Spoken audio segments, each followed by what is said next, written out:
What's up mga kaworkies? Isang magandang hapon mga kaworkies. So, welcome back to my YouTube channel, Astroboy Stillman.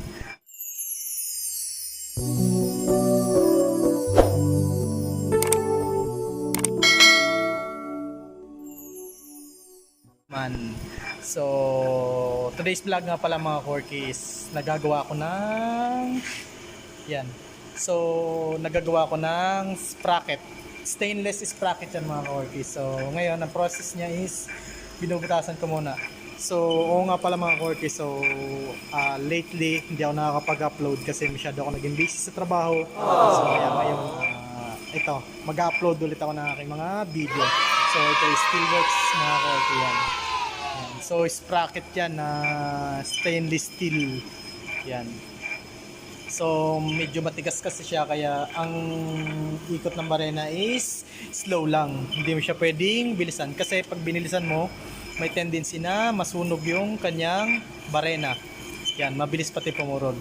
So, dapat pag stainless steel at medyo makapal na, gamitan mo na lang ng mabagal na speed.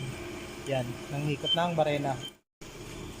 So, siya nga pala tinorno ko na nung isang araw. So, hindi ko na lang na i-video. So, pero next day is tuturnuin pa rin to kasi ukain pa tong mga part na may butas na to. Yan. Ukain pa kasi para maging sprocket siya. Yan. So, medyo matagal-tagal pa rin ang proseso nito. So, pag nagbabarena, always laging mag-ingat. Kasi alam mo naman, delikado ang barena. So, kahit na mabagal siya, once na dumikit ang kamay mo o na may gloves ka, pwede niyang kainin. So, kami, pag nagbabarena is hindi kami nagagamit ng gloves kasi may case na nangyari na dito na naputulan ng daliri. Yung aming tornero kasi kinain yung gloves niya ng tornohan. So, ngayon, hindi ako nag-gloves pag mga ganito. Yan. So, bali ano pa yan? Isang proseso pa ng butas. Kasi medyo maliit pa to. So ito pa yung kasunod niya na talim ng barena. Ayan. So ayan na.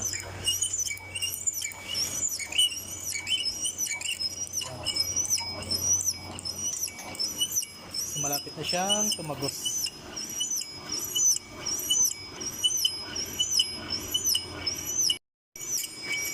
So ito nga pala is milling machine.